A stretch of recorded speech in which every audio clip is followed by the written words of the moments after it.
நீங்கள் பார்த்து ரசித்துக் கொண்டிருப்பது பந்தல் மீடியா இந்தியா தொலைக்காட்சி.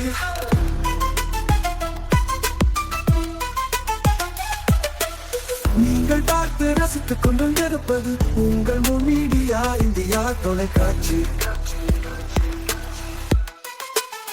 நீங்கள் பார்த்து ரசித்துக் கொண்டிருப்பது உங்கள் மீடியா இந்தியா தொலைக்காட்சி.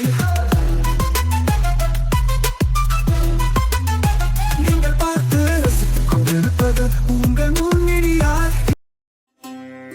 நாளும் ஒரு திருக்குறள். அறத்துப்பால். ஏரின் உழார் உழவர் புயல் என்னும் வாரி வளங்குன்றிக்கால். விளக்கம். மழை என்னும் வருவாய் வளம் குன்றிவிட்டால் உழவு தொழில் வளம் குன்றிவிடும்.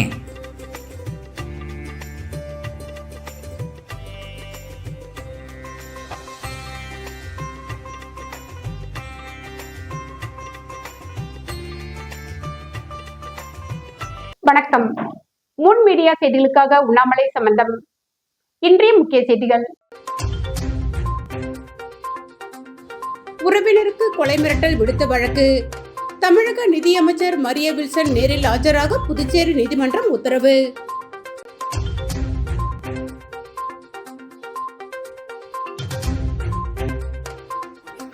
வினை விதைத்தவன் வினை அறுப்பான். முன்னாள் அமைச்சர் அனிதா ராதாகிருஷ்ணன் கைது குறித்து வைகோ கருத்து.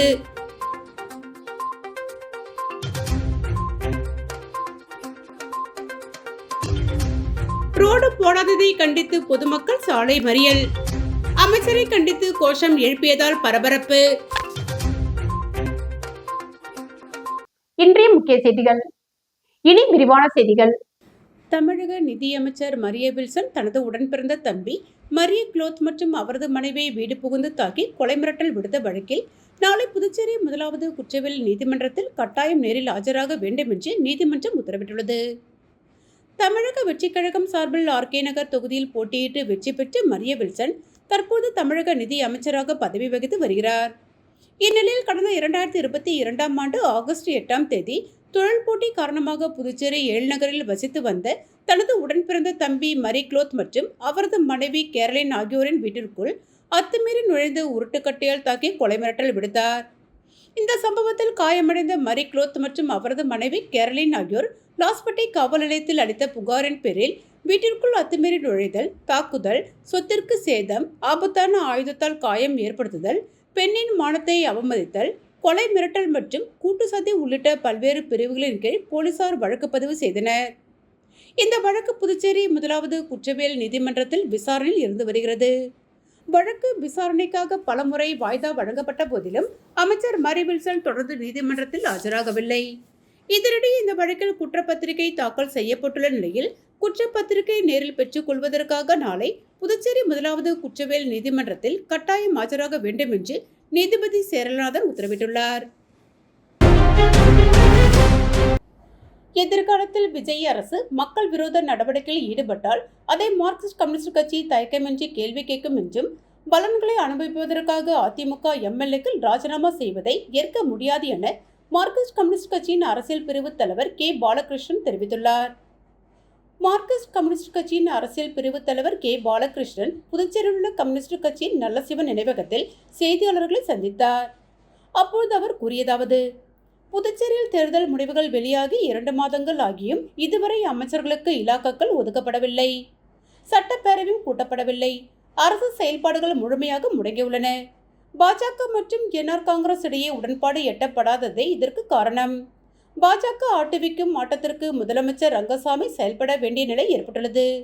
சிறிய கோப்புகளில் கூட கையெழுத்திட முடியாத சூழல் நிலவுகிறது. புதுச்சேரியில் குடிநீர் பிரச்சனை தீவிரம் அடைந்துள்ளது. அதை தீர்க்கவே அரசால் முடியவில்லை. கிராமப்புற வேலைவாய்ப்பு உறுதி திட்டத்திற்கு மத்திய அரசு ரூபாய் 40 கோடி மட்டுமே ஒதுக்கியுள்ளது. அந்த நிதியை கொண்டு 25 நாட்களுக்கு கூட வேலை வழங்க முடியாது. மாநில அரசிடமும் போதுமான நிதி இல்லாததால் ஜிஎம்ஜி ராம் திட்டத்தை செயல்படுத்த முடியாத நிலை உள்ளது. எம்ஆர்எஃப் தொழிற்சாலையில் சுமார் 5000 தொழிலாளர்கள் பணியாற்றி வந்த நிலையில் தொழிற்சாலை திடீரென மூடப்பட்டுள்ளது. ஒப்பந்த தொழிலாளர்களை நிரந்தர பணியாளர்களாக மாற்றுவதாக அளிக்கப்பட்ட வாக்குறுதியும் நிறைவேற்றப்படவில்லை. புதுச்சேரி அரசின் பல்வேறு துறைகளிலும் ஊழல் நடைபெற்று வருகிறது. மருந்து தொழிற்சாலைகள் தொடர்பாகவும் முறைகேடுகள் இருப்பதாக குற்றச்சாட்டுகள் எழுந்துள்ளன. இதையடுத்து மார்க்சிஸ்ட் கம்யூனிஸ்ட் கட்சியின் சார்பில் ஊழல் எதிர்ப்பு இயக்கத்தை தொடங்கி வலுவான மக்கள் போராட்டங்களை முன்னெடுக்க உள்ளோம். தமிழகத்தில் தேர்தல் முடிந்தவுடன் அரசு அமைவதில் தாமதம் ஏற்படக்கூடாது என்பதற்காகவே விஜய்க்கு ஆதரவு தெரிவித்தோம். மதவாத கொள்கைகளுக்கு ஒருபோதும் இடமளிக்க மாட்டோம் என்று விஜய் எங்களுக்கு உறுதியளித்துள்ளார். ஜிஎம்ஜி ராம் திட்டத்திற்கு எதிராகவும் அவர் கடிதம் எழுதியுள்ளார். மத்திய அரசுக்கு அடிபணிந்து மாநில அரசின் உரிமைகளை விட்டுக் கொடுக்க மாட்டேன் என்றும் தெரிவித்துள்ளார். ஆளுநருக்கு அதிகாரிகளுடன் ஆலோசனை நடத்தவோ உத்தரவிடவோ அதிகாரம் இல்லை. இதுபோன்ற நடவடிக்கைகளை மாநில அரசு கண்டிக்க வேண்டும். விஜய் தலைமையிலான அரசு இதற்கு எதிராக உறுதியான நிலைப்பாட்டை எடுக்க வேண்டும். தேர்ந்தெடுக்கப்பட்ட மக்கள் பிரதிநிதிகள் பதவியேற்ற பின்னர் ராஜினாமா செய்வது சரியான நடைமுறை அல்ல. இடைத்தேர்தல் நடத்துவதற்கான செலவு பொதுமக்களின் வரிப்பணத்திலிருந்து செலவிடப்படுகிறது.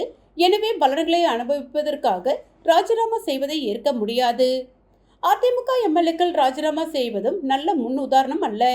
விஜய் தலைமையிலான அரசு தேர்தல் வாக்குறுதிகளை நிறைவேற்றும் அரசாக செயல்பட்டு வருகிறது. அதே நேரத்தில் ஊழலை ஒழிப்பது என்பது எளிதான காரியம் அல்ல. அது சமூகத்தின் பல்வேறு கட்டமைப்புகளில் வேரூன்றி உள்ளது. எதிர்காலத்தில் விஜய் அரசு மக்கள் விரோத நடவடிக்கையில் ஈடுபட்டால் அதை மார்க்சிஸ்ட் கம்யூனிஸ்ட் கட்சி தயக்கமின்றி கேள்வி கேட்கும் என்றார்.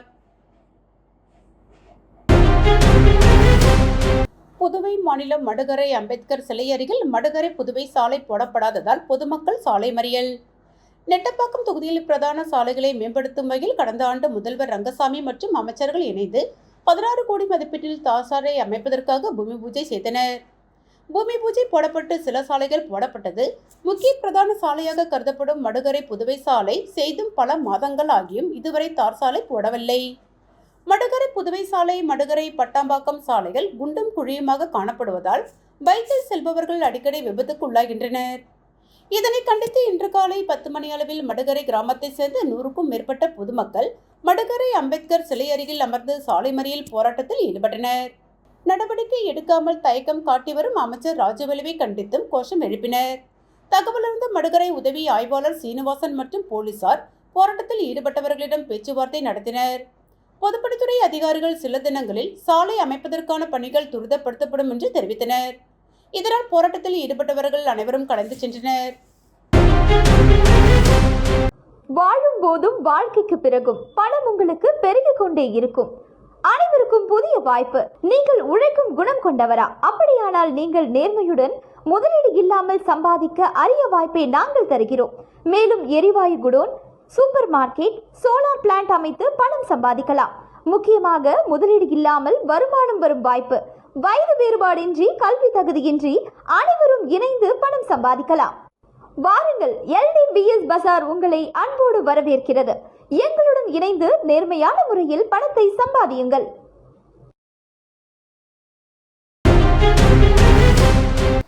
சென்னையிலிருந்து புதுச்சேரி நோக்கி வந்த தமிழக அரசு பேருந்தில் பயணம் செய்த பெண்ணுக்கு திடீரென வலிப்பு ஏற்பட்ட நிலையில் சாமர்த்தியமாக செயல்பட்ட பேருந்து ஓட்டுநர் பேருந்தை நேரடியாக ஜிப்மர் மருத்துவமனைக்கு செலுத்தி உயிரை காப்பாற்றிய சம்பவம் நிகழ்ச்சியை ஏற்படுத்தியுள்ளது. திண்டிவனத்தை சேர்ந்த 30 வயதான ஐஸ்வர்யா என்ற பெண் சென்னையிலிருந்து புதுச்சேரி நோக்கி வந்த தமிழக அரசு பேருந்தில் பயணம் செய்து கொண்டிருந்தார். பேருந்து கோரிமேடு பகுதியை நெருங்கிய போது ஐஸ்வர்யாவுக்கு திடீரென வலிப்பு ஏற்பட்டது. இதை கண்டு அதிர்ச்சியடைந்த சக பயணிகள் பேருந்து ஓட்டுநரிடம் தகவல் தெரிவித்தனர். இதனையடுத்து சூழ்நிலையின் அவசரத்தை உணர்ந்த பேருந்து ஓட்டுநர் சாமர்த்தியமாக செயல்பட்டு பேருந்தை நேரடியாக கோரிமேட்டில் உள்ள ஜிப்மர் மருத்துவமனை வளாகத்திற்குள் இயக்கி அவசர சிகிச்சை பிரிவு முன்பு நிறுத்தினார். பின்னர் பயணிகள் உதவியுடன் ஐஸ்வர்யாவை உடனடியாக பேருந்திலிருந்து இறக்கி ஜிப்மர் மருத்துவமனையின் அவசர சிகிச்சை பிரிவுக்கு அழைத்துச் சென்றனர். அங்கு மருத்துவர்கள் உடனடியாக சிகிச்சை அளித்ததால் அவரது உடல்நிலை சீரடைந்தது. உரிய நேரத்தில் துரிதமாக செயல்பட்ட தமிழக அரசு பேருந்து ஓட்டுநரின் மனிதநேயமும் தன்னலமற்ற சேவையும் ஒரு பயணியின் உயிரை காப்பாற்றியதாக பொதுமக்கள் பாராட்டி வருகின்றனர். இந்த சம்பவம் தொடர்பான வீடியோ தற்போது சமூக வலைதளங்களில் வேகமாக பரவி வரும் நிலையில் பேருந்து ஓட்டுநருக்கு பல்வேறு தரப்பினரும் பாராட்டு தெரிவித்து வருகின்றனர். வினை விதைத்தவன் வினை அறுப்பான் என அனிதா ராதாகிருஷ்ணன் கைது குறித்து கருத்து தெரிவித்த மதிமுக பொதுச் செயலாளர் வைகோ முதல்வர் விஜய் கரூர் செல்ல உள்ளதை வரவேற்பதாகவும் தெரிவித்தார். புதுச்சேரியின் தனித்தன்மை பாதுகாக்கப்பட வேண்டும், அதற்காக மாநில அந்தஸ்து வழங்க வேண்டும் என பாராளுமன்றத்தில் தான் பலமுறை குரல் கொடுத்திருக்கிறேன். அனிதா ராதாகிருஷ்ணன் கைது குறித்த கேள்விக்கு கருத்து தெரிவித்த வைகோ, வினை விதைத்தவன் வினை அறுப்பான் என்றார். கரூர் விவகாரத்தில் அன்று விஜய் செல்லாததால் மனசாட்சி இல்லாதவர் என்றேன். இன்று அவர் செல்கிறார், அதனை வரவேற்கிறேன் என்ற வைகோ, திமுகவிலிருந்து விலகிய பிறகு துறை வைகோ மட்டுமல்ல, லட்சக்கணக்கான மதிமுக தொண்டர்கள் நிம்மதி பெருமூச்சு விட்டுள்ளனர் என்றார். திமுக கூட்டணியில் இருந்தபோது நாங்கள் அவமானப்படுத்தப்பட்டோம். கூட்டணி தர்மத்திற்காக அதையெல்லாம் தாங்கிக் கொண்டு அமைதியாக இருந்தோம் என்பவர், தமிழக முதல்வர் விஜய் சந்தித்த போது அதிமுக எம்எல்ஏக்கள் ராஜினாமா, இடைத்தேர்தல் குறித்து ஏதும் பேசவில்லை என்றார். மேலும் தமிழகத்தில் தற்போது நேர்மையான ஊழலற்ற ஆட்சி நடைபெற்று வருவதாகவும் அவர் தெரிவித்தார். தொடர்ந்து செய்தியாளர்கள் பல்வேறு கேள்வி எழுப்பிய நிலையில் வைகோ மற்றும் அவரது கட்சியினர் செய்தியாளர்களிடம் வாக்குவாதத்தில் ஈடுபட்டதால் அங்கு பரபரப்பு ஏற்பட்டது. புதுச்சேரி உருளையன்பேட்டை தொகுதிக்குட்பட்ட கென்னடி நகர் சுப்பராயப்பிள்ளை சத்திரம் காமராஜர் வீதியில் புதிதாக அங்கன்வாடி மையம் கட்டிடம் கட்டும் பணிக்காக புதுச்சேரி நகராட்சி மூலம் சட்டமன்ற உறுப்பினர் தொகுதி மேம்பாட்டு நிதியிலிருந்து ரூபாய் 36,17,000 செலவில் புதிய அங்கன்வாடி மைய கட்டிடம் கட்டுமான பணிக்கான பூமி பூஜை விழா உருளையன்பேட்டை தொகுதி சட்டமன்ற உறுப்பினர் நேரு தலைமையில் நடைபெற்றது. இதில் நேயம் மக்கள் கழகத்தை சேர்ந்த பிரமுகர், நிர்வாகிகளும் மற்றும் பொதுமக்கள் அதிகாரிகள் பலர் கலந்து கொண்டனர். வாழும் போதும் வாழ்க்கைக்கு பிறகும் பணம் உங்களுக்கு பெருகிக் கொண்டே இருக்கும். அனைவருக்கும் புதிய வாய்ப்பு. நீங்கள் உழைக்கும் குணம் கொண்டவரா? அப்படியானால் நீங்கள் நேர்மையுடன் முதலீடு இல்லாமல் சம்பாதிக்க அரிய வாய்ப்பை நாங்கள் தருகிறோம். மேலும் எரிவாயு godown, super market, solar plant அமைத்து பணம் சம்பாதிக்கலாம். முக்கியமாக முதலீடு இல்லாமல் வருமானம் வரும் வாய்ப்பு. வயது வேறுபாடின்றி, கல்வி தகுதியின்றி அனைவரும் இணைந்து பணம் சம்பாதிக்கலாம். வாருங்கள், LDBS பஜார் உங்களை அன்போடு வரவேற்கிறது. எங்களுடன் இணைந்து நேர்மையான முறையில் பணத்தை சம்பாதியுங்கள்.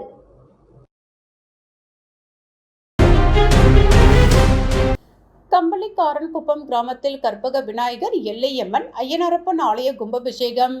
இதில் திரளான பொதுமக்கள் பங்கேற்று சாமி தரிசனம் செய்தனர். புதுவை மாநிலம் அருகே உள்ள கம்பளிக்காரன்குப்பம் கிராமத்தில் எழுந்தருளியுள்ள கற்பக விநாயகர், எல்லையம்மன் மற்றும் பூரணி புஷ்கலா உடனுரை ஐயனார் ஆலய மகா கும்பாபிஷேகம் சிறப்பான முறையில் நடைபெற்றது. முன்னதாக விக்னேஸ்வர பூஜை, தன பூஜை, கணபதி ஹோமம், லட்சுமி ஹோமம், நவக்கிரக ஹோமம், முதல் கால யாகசாலை பூஜை மற்றும் இரண்டாம் யாகசாலை பூஜைகள் நடைபெற்றது. காலை 9:30 மணியளவில் கடம் புறப்பாடு நடைபெற்று ஐயனார், எல்லையம்மன் மற்றும் கற்பக விநாயகர் ஆலய விமான கலசங்களுக்கு புனித நீர் ஊற்றப்பட்டது. பின்னர் பக்தர்களுக்கு அன்னதானம் வழங்கப்பட்டது. இரவு சிறப்பு அலங்காரத்தில் செய்யப்பட்ட விநாயகர், ஐயனார் மற்றும் எல்லையம்மன் வீதி உலா நடைபெற்றது. கும்பாபிஷேகத்துக்கான ஏற்பாடுகளை விழா குழுவினர் மற்றும் பொதுமக்கள் செய்திருந்தனர். புதுச்சேரி உருளையன்பேட்டை தொகுதிக்குட்பட்ட நகரப்பகுதி, கோவிந்தசாலை மற்றும் சுற்றியுள்ள பகுதிகளில் சரிவர தினசரி குப்பை எடுக்காததும் மற்றும் புதுச்சேரி நகராட்சி கட்டுப்பாட்டில் உள்ள எல் வடிவ வாய்க்கால் மற்றும் யூ வடிவ வாய்க்கால் தினசரி தூய்மைப்படுத்துவதில்லை. இதனால் வாய்க்காலில் கழிவுநீர் அடைப்பு ஏற்பட்டு கொசு உற்பத்தியாகி இதன் மூலம் பல்வேறு தொற்று நோய்கள் பரவுகிறது என்றும் இதற்கு நிரந்தர தீர்வு காணுங்கள் என்று உருளையன்பேட்டை தொகுதி சட்டமன்ற உறுப்பினர் நேரு புதுச்சேரி நகராட்சி ஆணையர் ஸ்ரீஜத்தை சந்தித்து மேற்கண்ட பிரச்சனைகள் பற்றி எடுத்து கூறினார். புதுச்சேரி நகராட்சி ஆணையர் அவர்கள் மேற்கண்ட குப்பை மற்றும் வாய்க்கால் பிரச்சனைகளுக்கு விரைவில் நடவடிக்கை எடுக்கப்படும் என சட்டமன்ற உறுப்பினரிடம் உறுதியளித்தார். வில்லியனூர் தொகுதியில் ரூபாய் 35.69 லட்சத்தில் புதிய வடிகால் வசதி அடிக்கல் நாட்டி தொடங்கி வைத்தார் எம்எல்ஏ ரவிக்குமார். புதுச்சேரி பொதுப்பணித்துறை சார்பில் ஊதியம்பேட்டு பகுதியில் புதிய வடிகால் அமைக்கும் பணிக்கான பூமி பூஜை நடைபெற்றது. ஊதியம்பேட்டை பகுதியில் உள்ள அம்மன்குளம் தெருவில் தொடங்கி அப்துல் காதர் தெரு, மதகு வரையில் யூ வடிவ வடிகால் மறுசீரமைப்பு பணி மேற்கொள்ளப்பட உள்ளது. இத்திட்டத்திற்காக அரசு ரூபாய் 39,47,000 நிதி ஒதுக்கீடு செய்திருந்தது. இதில் ஒப்பந்த புள்ளி கோரப்பட்டு ரூபாய் 35,69,827 மதிப்பீட்டில் பணிக்கான ஆணை வழங்கப்பட்டுள்ளது. இப்பணிகளை வரும் 3 மாத காலத்திற்குள் விரைந்து முடிக்க திட்டமிடப்பட்டுள்ளது. இப்பணிகளுக்கான பூமி பூஜை விழா நடைபெற்றது. வில்லியனூர் தொகுதி சட்டமன்ற உறுப்பினர் ரவிக்குமார் தலைமை தாங்கி பணிகளை தொடங்கி வைத்தார். இந்த நிகழ்வில் பொதுப்பணித்துறை தலைமை பொறியாளர் வீரசெல்வம், தேசிய நெடுஞ்சாலை கோட்ட செயற் பொறியாளர் சீனிவாசராம், உதவி பொறியாளர் சிவபிரகாசம், இளநிலை பொறியாளர் மணிவண்ணன், பொதுப்பணித்துறை அதிகாரிகள் மற்றும் திரளான பொதுமக்கள் கலந்து கொண்டனர்.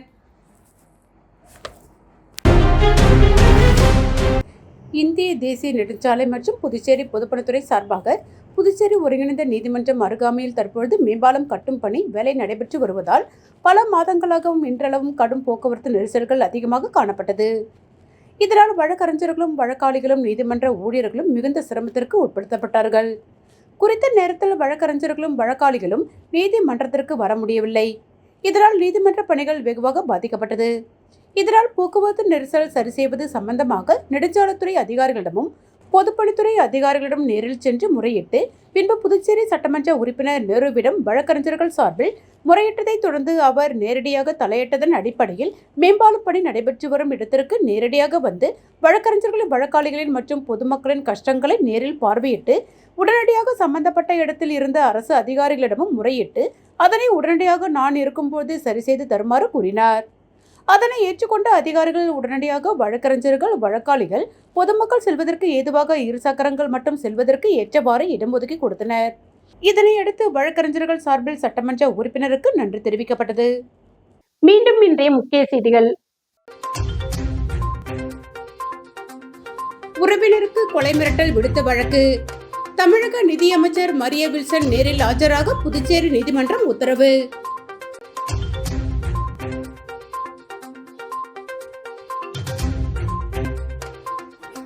வினை விதைத்தவன் வினை அறுப்பான்.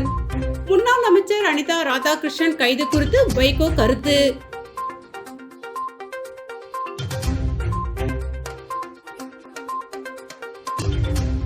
ரோடு போடாததை கண்டித்து பொதுமக்கள் சாலை மறியல்.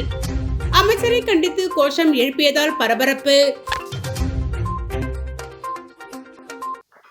இத்துடன் செய்திகள் நிறைவடைந்தன. செய்திகளை உடனுக்குடன் தெரிந்து கொள்ள மூன் மீடியா வாட்ஸ்அப் சேனலுடன் இணைந்திருங்கள். வணக்கம்.